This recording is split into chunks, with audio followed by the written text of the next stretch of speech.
Hello guys, welcome to my channel Sahu science classes. तो जैसा कि आपने थंबनेल में देख ही लिया होगा कि आज की ये वीडियो हमारी साइंस की है, जिसमें हम केमिस्ट्री के पार्ट को सॉल्व करेंगे। और ये वीडियो डीएलएड फोर्थ सेमेस्टर वालों के लिए है, जिसमें से हमने क्वेश्चंस पवन पवन की जो नोवेल आती है उसमें से लिए हैं, और जो कि बहुत ही इंपॉर्टेंट क्वेश्चंस हमने लिए हैं कि ऐसे ऐसे इजी क्वेश्चंस हैं जो कि आपके पेपर में आपको देखने के लिए जरूर मिलते हैं। और भी extra UP TET C TET इन सब से क्वेश्चंस आपके इन्हीं से बनते हैं। तो प्लीज़ वीडियो को ध्यान से एंड तक देखिएगा, और अगर कुछ समझ में नहीं आता तो आप मुझे कमेंट करके बता सकते हैं।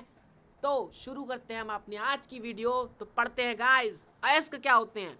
तो देखो भाई, अयस्क क्या होते हैं। ओरेज, जिस खनिज से किसी धातु को प्रचुर मात्रा में अल्प व्यय पर आसानी से प्राप्त किया जा सके। अब भाई देखने में तो ऐसा लग रहा होगा भाई क्या लिख दिया इन्होंने, हाँ समझ में ही नहीं आ रहा। तो देखो, जिस खनिज से, ठीक है, किसी धातु को प्रचुर मात्रा में, प्रचुर मात्रा मतलब क्या होता है, एक लिमिट में, ठीक है, जितना मतलब लिमिट का मतलब ये हो गया कि हाँ मतलब सफिशियंट है।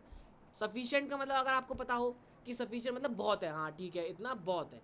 तो प्रचुर मात्रा में अल्प व्यय, अब अल्प व्यय मतलब होता है, अल्प मतलब बहुत कम, और व्यय मतलब खर्च करना। तो बहुत ही कम खर्चे पर, बहुत ही कम पैसा लगाने पर, बहुत ही कम खर्चे पर क्या होता है, आसानी से प्राप्त किया जा सके, इस खनिज को विशिष्ट धातु का अयस्क कहते हैं। तो अयस्क क्या होता है, जिस खनिज से किसी भी धातु को हम प्रचुर मात्रा में, किससे, खनिज से, किसी भी धातु को हम किससे निकाल ले, खनिज से, खनिज से बहुत ही प्रचुर मात्रा में, सफिशिएंट वैल्यू में, अल्प व्यय, बहुत ही कम खर्चा करके आसानी से प्राप्त कर ले, वो क्या कहलाता है भाई, विशिष्ट धातु का अयस्क कहलाता है। अब जैसे लेड को गैलेना से प्राप्त किया जाता है, अगर आपको पता हो तो। कॉपर पायराइट से कॉपर को प्राप्त करते हैं, बहुत ही ईजी है। तो ये सब क्या है, ये खनिज के विशिष्ट धातु के अयस्क हैं। अयस्क पूछ लिया जाता है कि अयस्क क्या होते हैं, तो सिंपल ये आपको बता देना है कि जिस खनिज से किसी धातु को प्रचुर मात्रा में अल्प व्यय पर आसानी से प्राप्त किया जा सके, उस खनिज को विशिष्ट धातु का अयस्क कहते हैं। इस प्रकार गैलेना, कॉपर पायराइट क्रमशः लेड व कॉपर के अयस्क हैं। ठीक है, क्या कहलाएंगे, ये अयस्क कहलाएंगे। किसी भी धातु के कई अयस्क हो सकते हैं।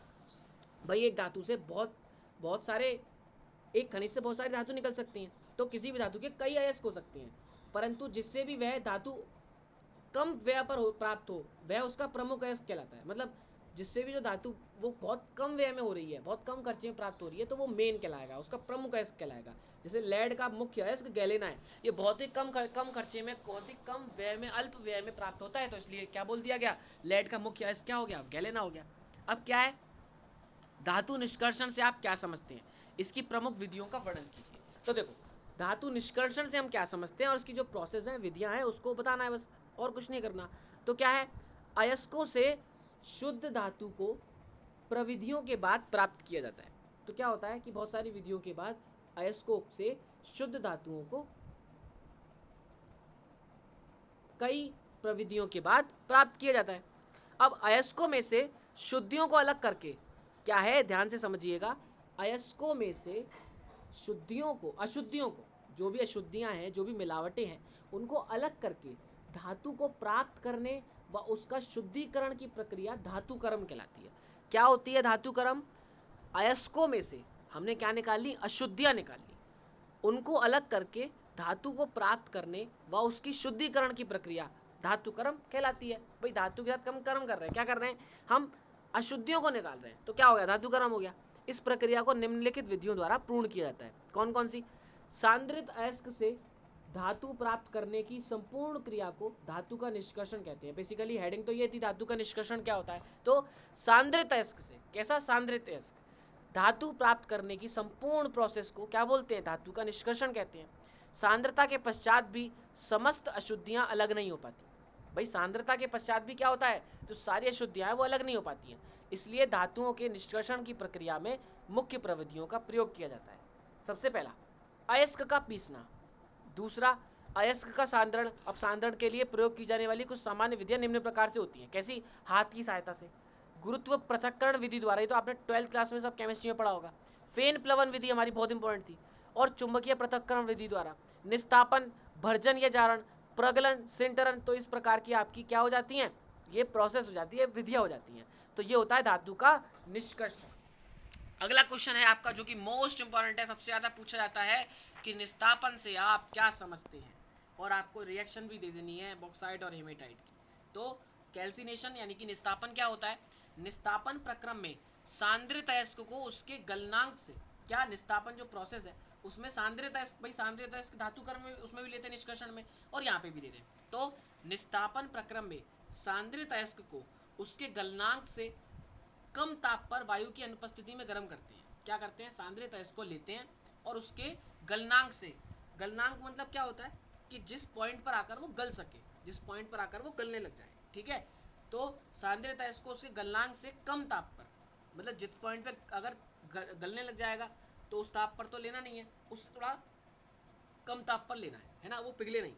तो कम ताप पर वायु की अनुपस्थिति में, यानी कि वायु नहीं होनी चाहिए, किसी बंद कमरे में या बंद बॉक्स में ये सब सारी प्रोसेस होती है, कम ताप पर वायु की अनुपस्थिति में गर्म करती है। इससे अयस्क में उपस्थित नमी एवं अन्य वाष्पशील अपद्रव्य उड़ जाती है। अब इससे होता क्या है, अयस्क में जो उपस्थित नमी होती है तथा अन्य वाष्पशील अपद्रव्य जो होते हैं वो उड़ जाते हैं तथा धातु कार्बोनेट व धातु हाइड्रोक्साइड में परिवर्तित हो जाते हैं। क्या होते हैं, धातु कार्बोनेट व धातु हाइड्रोक्साइड में परिवर्तित हो जाते हैं। निस्तापन के पश्चात प्राप्त होने वाले पदार्थों में धातु की प्रतिशत मात्रा अधिक होती है। भाई जब निस्तापन की प्रोसेस हो गई, हमने ताप पर वायु की अनुपस्थिति में उसे गर्म कर लिया, तो क्या हो गया कि पदार्थ में धातु की जो परसेंटेज मात्रा होती है वो बहुत अधिक होती है तथा प्राप्त ठोस कैसा होता है, संरंध्र होता है, ठीक है, संरंध्र। निस्तापन परावर्तनी भट्टी में किया जाता है। निस्तापन किस में किया जाता है, परावर्तनी भट्टी, मफल भट्टी इन सब में पढ़ा होगा आपने, तो परावर्तनी भट्टी में निस्तापन किया जाता है। अयस्कों के निस्तापन में होने वाली अभिक्रियाएं कौन कौन सी है, ये Al2O3 इंटू 2H2O, और ये डेल्टा जो साइन होता है गर्म करने का होता है। अब इसको गर्म करेंगे तो क्या हो जाएगा, Al2O3 प्लस 2H2O, पानी अलग हो जाएगा उसमें से, है ना, नमी नमी उड़ जाएगी, है ना। और क्या है, हेमेटाइट Fe2O3 NH2O, तो क्या होगा, Fe2O3 अलग हो जाएगा और NH2 अलग अलग हो जाएगा। भाई नमी ऊपर, ये ऊपर क्या दिखा रहा है, उड़ जाएगी वाष्प बन के, ठीक है। अगला है भर्जन या जारण से आप क्या समझते हैं। देखो जारण करके भी आता है तो याद रखना है कि भर्जन ही है, ठीक है। रोस्टिंग बहुत ही इंपॉर्टेंट है, भर्जन भी बहुत ज़्यादा इंपॉर्टेंट है भर्जन, तो आपको समझना है कि भर्जन क्या होता है, रोस्टिंग क्या होती है। ये वो वाली रोस्टिंग नहीं है, किसी को रोस्ट करना, ये भर्जन है, ठीक है। अब देखो अयस्क को वायु की नियंत्रित मात्रा की उपस्थिति में, देखो निस्तापन अनुपस्थिति में कर रहे थे और यहाँ पे भर्जन कैसे कर रहे हैं, अयस्क को वायु की नियंत्रित मात्रा की उपस्थिति में, हाँ मात्रा है यानी कि ऑक्सीजन यहाँ पे होगी, वायु की नियंत्रित मात्रा की उपस्थिति में उसके गलनांक से कम ताप पर, गलनांक से कम ताप पर, ये वाली चीज़ आपको याद रखनी है निस्तापन में भी और भर्जन में भी, गलनांक से कम ताप पर गर्म करना भर्जन कहलाता है, ठीक है। बहुत ही सिंपल, क्या हुआ कि अयस्क को वायु की नियंत्रित मात्रा की उपस्थिति में उसके गलनांक से कम ताप पर गर्म करना भर्जन कहलाता है, सिंपल। इस पद का मूल उद्देश्य अयस्क का ऑक्सीकरण है, देखो बोला ऑक्सीजन होगी क्योंकि वायु की नियंत्रित मात्रा है, तो अयस्क का ऑक्सीकरण करना है। भर्जन में विभिन्न रासायनिक परिवर्तन जैसे ऑक्सीकरण, अपचयन, क्लोरोनीकरण इत्यादि होते हैं, जबकि निस्तापन में सामान्यतः कार्बनिक पदार्थ ऑक्सीकृत होकर हट जाते हैं, ठीक है, क्योंकि यहाँ पर तो वायु की अनुपस्थिति थी। अब भर्जन क्रिया में धातु सल्फाइड का ऑक्सीकरण धातु ऑक्साइडों में हो जाता है। क्या होता है, भर्जन क्रिया में धातु सल्फाइड जो होती हैं उनका ऑक्सीकरण धातु ऑक्साइडों में हो जाता है, कोई ऑक्सीजन है यहाँ पे, तथा अयस्क में उपस्थित एस, एसी, एएस और एसपी, ठीक है, एंटीमनी, आर्सेनिक ये सब पढ़े होंगे आपने, सल्फर इत्यादि ऑक्सीकृत होकर उड़ जाते हैं तथा धातु ऑक्साइड रह जाता है। उदाहरण स्वरूप कॉपर पायराइड का, किसका, कॉपर पायराइड CuFeSO2 का भर्जन करने पर निम्नलिखित रासायनिक अभिक्रिया प्राप्त होती है। देखो कैसे, 2CuFeS2, ठीक है, copper pyrite plus O2 oxygen.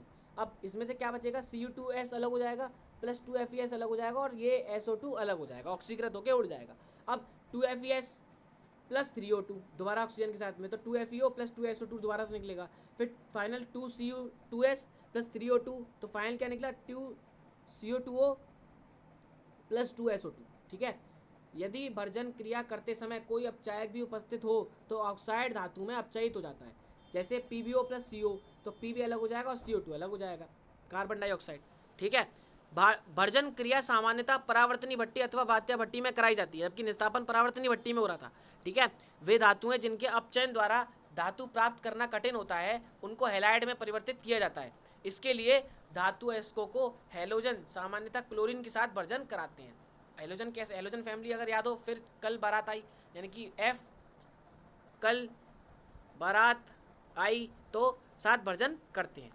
तो आपका ये आज हमने साइंस के इंपॉर्टेंट क्वेश्चन, वर्जन, निस्तापन, धातु निष्कर्षण, इन सबको अच्छे से समझा, अयस्क क्या होते हैं ये समझा। तो अगर आपको वीडियो अच्छी लगी हो तो प्लीज़ लाइक करो, और नए हो तो चैनल को सब्सक्राइब करो यार।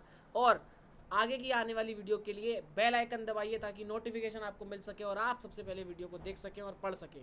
तो मिलते हैं बहुत जल्द नेक्स्ट वीडियो में। Good bye guys.